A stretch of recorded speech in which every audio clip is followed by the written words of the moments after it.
Shalom, manishma, manianim, mayesh, hakol beseder, eise yofi. El Señor les bendiga, el Señor les prospere, el Señor esté dando el anhelo más profundo de sus corazones. A todos los que nos visualizan, a los que sintonizan nuestro canal en Colombia, en Chile, en Argentina, en Venezuela, en Perú, en Ecuador, en Guatemala, en Nicaragua, en El Salvador, en Honduras, en Bolivia, en Panamá, en Puerto Rico y en Cuba. La bendición de Dios los persiga, la bendición de Dios los alcance, la bendición de Dios esté sobre ustedes. Y en la Unión Americana, bueno, en Wisconsin, en California, en Texas, en New York, en Florida. God bless America. El Señor esté bendiciéndolos, el Señor esté dando conforme al anhelo más profundo de sus corazones. Tenemos público en España, a la comunidad de Andalucía. El Señor os bendiga. El Señor os bendiga y la bendición de Dios esté sobre todos ustedes. Y bueno, nos aparece público también en India y en Uzbekistán. Nos sigue apareciendo India y Uzbekistán. Escríbanos, qué interesante. ¿Quién nos está viendo en la India? ¿Quién nos está viendo en Uzbekistán? Digan algo, digan, aquí estoy, ¿no? ¿Qué estás haciendo en Uzbekistán? El Señor sea con ustedes. Gloria a Dios, gloria a Dios. Vamos a ver este tema muy importante, el despertar espiritual. Todo está en mi libro, Las enseñanzas de Ed Elor. Fíjate que, bueno, cuando acabé de leer, de escribir el libro, pues, lo leo para dar, para corregir errores, ¿no? Y este tipo de cosas. Y me voy dando cuenta que el libro era una biografía. Dije, oh Dios mío, esto es una biografía, ¿no? Es totalmente autobiográfico. Me sentí un poco descubierto, ¿no? Así como diciendo, ay, no, aquí estoy yo, este soy yo. Bueno, definitivamente, pues si tú lo lees, lees un libro, lo manejo en segunda persona, ¿no? No lo manejo en primera persona. Hay un personaje llamado Ed Elor, ¿no? Bueno, que se presenta como rabí. Digo, en la introducción es como un sarcasmo a las comunidades mesiánicas, ¿no? Que empezaron a presentarse como rabí, ¿no? Y dices, bueno, pues no estudiaste en una yeshiva, no tienes ni la prepa concluida, ¿no? Entonces, bueno, pues ¿cómo te presentas como rabíes? ¿No? Este tipo de sarcasmo. Y a pesar, bueno, está en segunda persona el personaje y todo, pero cuando lo leí dije, oh Dios mío, ¿no? Esto es muy, muy autobiográfico. Entonces, bueno, dentro de lo que narro en el libro, entre muchas otras cosas, está el despertar espiritual. Mi despertar espiritual fue una experiencia bastante fuerte, ¿no? He narrado esta visión del infierno, ¿no? Pero bueno, eso fue como solamente el comienzo. Hay un antropólogo francés, Arnold van Gennep, ¿no? Y este hombre se dio cuenta, bueno, que en las situaciones que hay ritos de pasaje, ritos de paso, ¿no? Donde uno pasa de un estatus a otro, ¿no? Hay ritos bastante, mm, digo, depende de la sociedad, pero normalmente son los mismos. El rito de la juventud, ¿verdad? El rito de las personas que atraviesan de la adolescencia a la juventud, ¿no? Por ejemplo, cuando ya finalmente eres un hombre, en las mujeres están los 15 años, por ejemplo. Latinoamérica se celebra mucho cuando la mujer ya tiene 15 años, ¿no? Ya se la ve como una adulta. Todavía no se le da credencial de lector. Hay otros ritos de paso muy importantes en la vida del individuo. El matrimonio, ya me dio calor, el matrimonio es uno de ellos, ¿no? Este es un rito de paso, paso uno de la soltería, ¿no? Al estado de casado, ¿no? Hay un cambio ahí de estatus social. La muerte también es un rito de paso, sobre todo para los deudos, ¿no? Entonces, bueno, iba a manejar él tres estadios principales, ¿no? En estos ritos de paso. Es el estadio preliminar, ¿no?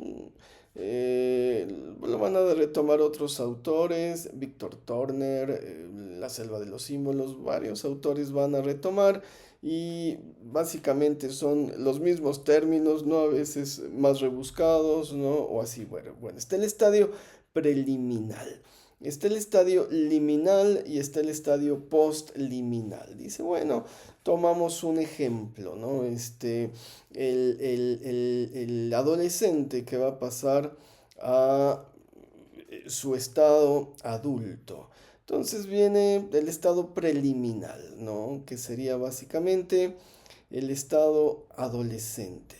Entonces se da un rito de paso para que el muchacho llegue o trascienda a su diferente estatus social. Y dependiendo de la sociedad, no está hablando aquí Arnold van Genepa analiza, bueno, las sociedades primitivas, dicen, bueno, hay todo un ritual, ¿no? Se le hacen ciertas, se le dan enseñanzas, se le revelan secretos ocultos que nada más los ancianos sabían, ¿no? Muy interesante, leí otro libro, bueno, que es como casi casi decirles, ¿qué crees? Pues Santa Claus, pues son tus papás, ¿no? Si me explico, es como quitarles ya la venda. Y este proceso puede durar, dependiendo de la comunidad, varias semanas, varios meses, ¿no? Dependiendo cómo es el proceso, hasta que finalmente alcanza la edad adulta. Y bueno, lo mismo sucede con la conversión de una persona a cualquier fe. Dice Emil Durkheim, famoso sociólogo francés, Emil Durkheim, antropólogo francés, que la persona de pronto va a tener una crisis religiosa. Esto también lo maneja Sigmund Freud. En algún momento de su vida va a tener una crisis religiosa, ¿no? A veces es a muy temprana edad, a veces se tardan un poco más, normalmente ronda entre los 20, los 30, a veces llega a extenderse a los 40. Pero bueno, viene una crisis de edad, viene una crisis de fe. Dije de edad, no, viene una crisis de fe, una crisis religiosa, y en esta crisis religiosa la persona va a ser introducida en un estadio liminal, ¿no? Tienes una crisis religiosa y de pronto vas a entrar en un estadio liminal. Entonces, bueno, a mí me pasó en mi conversión unas cosas bien locas, realmente de atar estaba. Decimos de atar porque te llevan atado al psiquiátrico, ¿no? Al hospital psiquiátrico, porque realmente estás viendo y estás experimentando cosas fuera de lo natural, ¿no? Mi crisis religiosa fue bastante intensa. Entonces, ¿qué fue lo que pasó? ¿Qué fue lo que pasó? ¿No? Bueno, ya relatado, tuve esta visión del infierno, pero bueno, estaba este predicador, esto fue en una macroiglesia, La Carcaña, se le conocía como La Carcaña, había cuando menos 4 o 5 mil personas, porque además era un congreso, el auditorio estaba retacado, llenísimo, y el predicador, me acuerdo, ¿no? Eso fue hace como 30 años. El predicador estaba hablando del río de agua viva, ¿no? Y sumérgete en el río de agua viva. Y entonces cerré los ojos, ¿no? Mientras estaba predicando y tuve esta visión donde alguien, la verdad no recuerdo bien, o si yo mismo me sumergía en un río y era como un bautizo para mí, ¿no? Entonces se acabó la administración, dije, no, pues le voy a contar mi visión al pastor. Había mucha fila, por supuesto, ¿no? Pues imagínate una macro iglesia. Y había muchos pastores ahí ministrando a las personas, no solamente el predicador que tuvo esta visión. Me acerqué con este pastor y le conté mi visión, le dije, oiga, mire, tuve esta visión, pues yo creo que ya fui bautizado, ¿no? Espiritualmente. Y se me quedó viendo y me dijo, no es bíblica, no es bíblica tu visión, o sea, parece que es muy espiritual, muy mística, pero no es bíblica. Y en ese momento llamó a dos, tres personas y que empiezan a orar por mí. Y bueno, me pusieron la armadura espiritual, era un bebé espiritual, yo ni sabía que era la armadura espiritual. Y ahí te va, ¡pau! El yelmo de la salvación. Y cada vez que hacían un acto simbólico, ¿no? Así como que me la ponían, nunca me tocaron, ¿no? Como me la ponían así. Yo sentía así como que, ¡ay, no! Me acaban de clavar algo aquí en la cabeza. Bien loco, bien raro, ¿no? Y bueno, y ahora, el cinto, ¿no? De la justicia y ¡pau! No, yo sentía así como que, ¡ay! Como si me apretujaran el estómago, pero mal plan. Realmente como si alguien me pusiera un cinturón y ¡ay! Te jalara, ¿no? ¿Te ha pasado que no te cierra el cinturón y, no, y te lo aprietan? Bueno, no, espero que nunca te haya pasado. Bueno, y el escudo de la fe. Y Pau me puso ahí toda la armadura espiritual. No recuerdo si me dio la espada o el escudo. Digo, me puso la armadura, ¿no? La armadura sí me la puso. Y las sandalias no me acuerdo, pero bueno, cuando me puso todo esto, ¿no? Yo me sentí así como David, ¿no? Ay, yo nunca había andado con todo esto. Y empezó como un proceso de liberación increíblemente extraño. Empecé a sentir como si me salieran espinas del cuerpo, espinas negras. No las veía con mis ojos, pero como que las percibía, como que las sentía. Me salían de todas partes espinas negras. Era como una liberación. Bueno, me estaba acompañando un chico cristiano. Me encontré gente increíble, increíble en mi despertar espiritual, gracias a Dios. Unos cristianos que yo digo, bueno, ni yo habría sido tan tolerante en una situación así. Yo creo que me vio con mucha angustia, ¿no? Lo que me estaba pasando y dijo, pobre muchacho, pobre hombre, vamos a darle un poco la mano. Y en esa ocasión iba con mi mamá. Y bueno, hice unas locuras, hermano, unas locuras. Me acuerdo que me subí al coche, tenía un Shadow en ese entonces. Y bueno, me fui a Puebla, ¿no? A toda velocidad en ese tiempo era una carreterita de dos sentidos, ¿no? La que daba a la Carcañora, ya la ampliaron, la hicieron más como una avenida con semáforos y todo. En aquel entonces era una carreterita de doble sentido y mira, me fui metiéndole velocidad 120, no me paraba en los topes. Le decía este muchacho, lee el Salmo 91 y lee el Salmo 44, lee el Salmo 155. No, pues no hay Salmo 155, pues el 150, ¿sí me explico? Y en el camino iba escupiendo, no, iba manejando como loco y escupiendo en el camino, sentía que me salían espinas hasta en la lengua y las tenía que escupir. Imagínate el cuadro, mi pobre madre aterrada manejando sin frenar, rebasando, no en la doble fila, en la carretera de doble sentido, una locura total, una locura total. Digo, realmente hoy le doy muchas gracias a Dios que guardó mi vida, ¿no? En este tipo de cosas. Y bueno, veía demonios en todas partes, hermano, en todas partes veía demonios, ¿no? En los comerciales, en las caricaturas, o sea, en todas partes.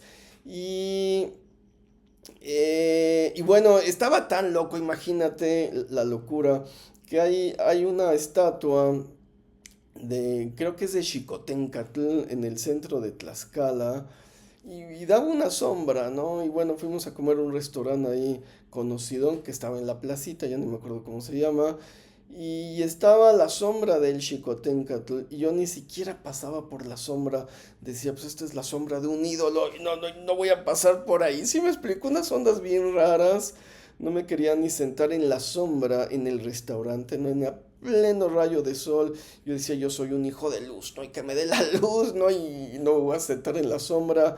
Me acuerdo que pedí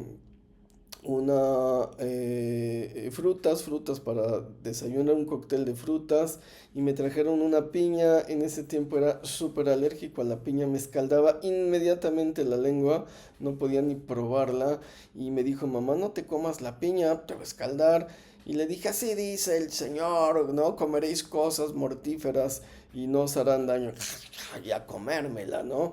Entonces, y bueno, hasta la fecha como piña, es decir, iba caminando en una fe bien extraña, una fe que obra cosas bien raras. Y en ese entonces vi como diferentes moveres del Espíritu Santo, como que el Señor me permitió ver diferentes cosas, a ver qué es lo que más me encajaba en mi metabolismo espiritual, a ver qué es lo que más me gustaba, ¿no? Liberaciones demoníacas, por supuesto, ¿no? A reprender ahí a Satanás, sanidades, ¿no? Esto de comer la fruta por la fe y que no me escaldara la lengua, ¿no? Entonces empecé a experimentar como diferentes cosas. Fueron 15 días de locura, pero de locura intensa. Pobre de mi madre, me quería, pensó realmente en encerrarme en un psiquiátrico, dijo, este ya se le botó la canica. Y el muchacho, este buen cristiano que nos acompañaba, le dijo, no, mire, es un despertar espiritual, tenga calma, no se espante, ¿no? Se le va a ir bajando poco a poco. Digo, realmente se me bajó como año y medio después, ¿no? O sea, no fue algo así como rápido. Pero en ese ínter, en esos 15 días, volteaba y veía un demonio y me espantó y decía, ¡ay, qué horror! Y los veía con mis ojos, ¿no? Con cara como de mosca, ¿no? Unas cosas bien locas, alucinaciones visuales bien extrañas, sensaciones en la noche bien raras. Y bueno, se dio que en esta iglesia a la que acudía, iban a tener bautizos, ¿no? Bautizos. Entonces fui, me bauticé, dije yo, no, pues ahorita que me bautice se va a abrir el cielo, va a tronar, ahí algo va a pasar. Y no pasó absolutamente nada. Era un río con agua de deshielo del Popocatépetl, muy bonito lugar. En alguna ocasión llevamos a un grupo de la iglesia, después de que levantamos la iglesia, que se bautizaran ahí, pero la gente es imposible, ¿no? Les había dado un presupuesto y nos excedimos 100 pesos por persona. Y no les pareció, y si usted había dicho esto y cúmplalo, y así como que, oye, pues es que era como aproximado, ¿no? Ay, ya saben qué complicadas son los seres humanos. Dejamos de hacer bautizos en este sitio. Y cuando salí del agua, me acuerdo, la paz, ya, las hojas cayendo de los árboles, ¿no? Se veía muy padre. Y después de salir del agua, salí con un don espiritual, bueno, que yo no lo entendí en ese entonces. Era la autoridad para hablar la palabra de Dios. Salí como sabiendo Biblia, y no solamente sabiendo Biblia, porque digo, no se me reveló así, wow, por osmosis, tuve que estudiar, sino con autoridad para declarar la palabra de Dios. Y yo pienso que en este despertar espiritual se manifestó ese don de hablar la palabra, de entender la palabra, de profundizar en la palabra, ¿no? Desde entonces, no he dejado de leer la Biblia un solo día, ¿no? A veces, ¿no? Cuando voy de viaje por los cambios de horario, pero me pongo al corriente al siguiente día, leo lo doble, ¿no? Y pienso, bueno, que este periodo liminal me sirvió a mí como para ubicarme, que era lo que encendía mi corazón dentro de el reino de Dios, dentro del mover de los dones espirituales, ¿no? Como que el Señor me mostró, mira, ¿te gustan las liberaciones? Me llamaba la atención ahí, pero decía, no, pues no es lo mío, ¿no? Qué flojera estar viendo ahí demonios. ¿Qué tal las sanidades? ¿No? Vamos a ver sanidades. Impon manos, que alguien sane.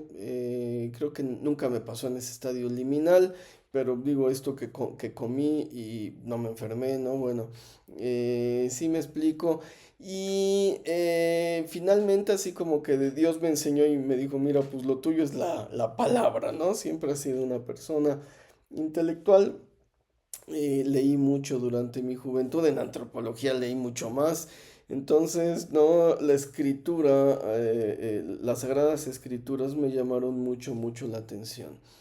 Ahora bien, el estado liminal en un principio es un estado de mucha confusión. Esto es, lo ha analizado Van Gennep, lo ha analizado Freud, lo ha analizado Emil Durkheim y un montón de gente más, ¿no? El estado liminal, el momento de transición en el que dejas de ser una persona secular común y corriente y te transformas en una persona más espiritual o integrada en el reino de los cielos, es de mucha confusión, ¿no? Si me dicen a mí, si me preguntan ahora qué tal, dijera una locura total. No dormía, pesaba 45 kilos y me ponía a ayunar, ¿no? Me decía el pastor, no es momento de ayunar, ahorita tienes que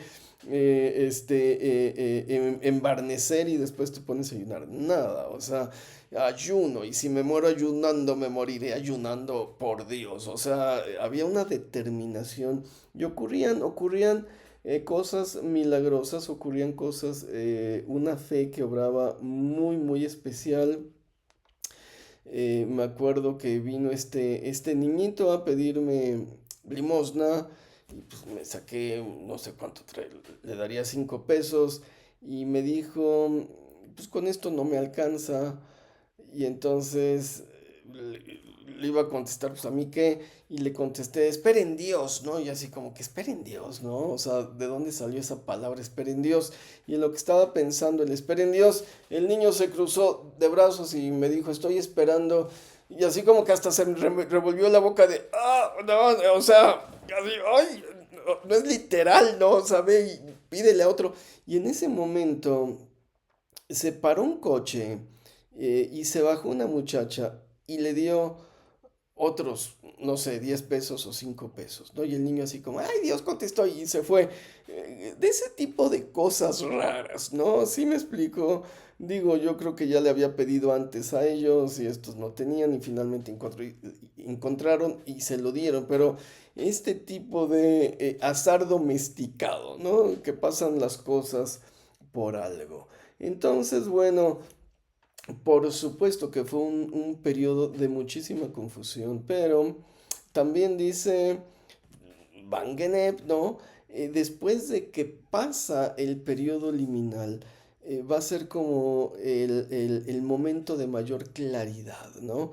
Después vas como a anhelar eso, ay, quisiera otra vez estar bajo el periodo liminal, ¿no? Pero ya no regresa, porque lo que parecía mucha confusión, en realidad al final se volvió el momento de mayor claridad en tu vida religiosa, ¿no? Entonces, esto es bien importante porque mucha gente tiene un despertar y lo primero que hace la sociedad es apagar a la persona como cerillo, ¿no? Sumergirlo en agua y no dejarlo vivir o experimentar su momento. Yo sé que puede ser aterrador, yo sé que realmente mi pobre madre estaba aterrada, ¿no? Y le doy gracias a Dios que viví la experiencia completa, ¿sí me explico?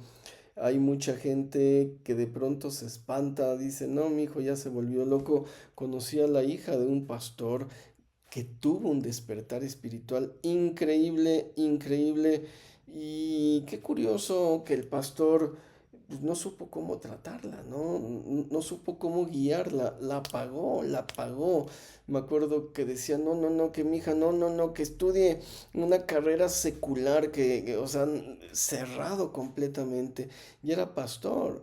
Entonces, ¿qué esperamos de una persona secular que ni siquiera entiende el mover que le está ocurriendo, no sé, a su cónyuge, a su hijo, a su hermano? ¿Sí me explico? Y hemos tenido esta mala experiencia que las personas que no alcanzan a vivir su experiencia liminal completa, o que las apagan de golpe, normalmente ya no vuelven a tener esa comunión con Dios, ya no vuelven a tener esa claridad religiosa. Entonces, es un riesgo, realmente es un riesgo, que apagues a una persona que está teniendo un despertar espiritual. La mayoría de las veces es porque no lo entiendes o porque te da miedo. Dices, ¿qué está pasando con este loco? ¿Se va a hacer daño? No, algo le va a pasar, anda en esta locura, no, no, que deje ya de ver cosas espirituales. Y no, no es así. Hay que guiarlo, hay que educarlo, hay que tranquilizarlo, hay que darle seguridad. Pero dice la escritura, le dijo el apóstol Pablo a Timoteo, me parece, le dice, aviva el fuego que hay en ti. Es decir, no apagues el momento liminal, no apagues el despertar espiritual que estás teniendo, porque definitivamente apagarlo no es la solución. Finalmente, Dios va a mostrar el camino, Dios va a traer la claridad que estábamos esperando. En ese entonces, imagínate, si no me quería yo ni acercar a una sombra de un ídolo, ¿no? Ni pasara por debajo de la sombra de un ídolo. Imagínate la nube de santidad en la que andaba, ¿no? Iba manejando en el coche y cuando la gente me hablaba, quería que se callaran. Decía, ay, ¿a qué hora se calla este para poder seguir orando, para poder seguir platicando con el Señor? ¿No? ¿A qué hora se van todos para poder seguir leyendo la Biblia y estudiando la palabra y clavándome en esto no tan interesante, tan increíble, tan profundo? Y bueno, de ahí mira, tanto he leído la Biblia que finalmente dije, bueno, vamos a hacer una traducción y un reacomodo, ¿no? Para poder sentir el texto bíblico de una manera distinta. Entonces, bueno, si estás viviendo o estás experimentando o experimentarás en algún momento un despertar espiritual, o si alguien cercano a ti está experimentando o experimentará un despertar espiritual, no lo apagues, no lo apagues. Acércate a un pastor que entienda lo que está sucediéndote, que entienda lo que le está sucediendo a la persona, para que haya una guía, para que haya una sujeción, para que Dios pueda terminar esa obra maravillosa, esa obra increíble que está haciendo en el individuo durante el despertar espiritual. Y recuerda, por supuesto, que pareciera que este periodo liminal es el de mayor confusión, pero a fin de cuentas, cuando todo termine, va a ser el periodo de mayor claridad. Y si lo dejaste fluir a través del Espíritu Santo, va a marcar tu vida en los siguientes años. Digo, realmente mi vida quedó marcada con un impulso que ya pasaron 30 años y sigue reverberando en mi corazón. Entonces, Mi recomendación sería, bueno, déjalo fluir y acércate a una persona que esté entendiendo lo que pasa para que también lo pueda ayudar a alcanzar la meta que Dios ha puesto para su vida, la estatura del varón perfecto que Dios tiene, que Dios tiene prevista para esa persona. El Señor te prospera, el Señor te bendiga, el Señor esté dando los anhelos más profundos de tu corazón, el Señor te lleve y te guíe en un despertar espiritual para que puedas vivir y experimentar a Yeshua HaMashiach, a nuestro amadísimo Salvador Jesucristo.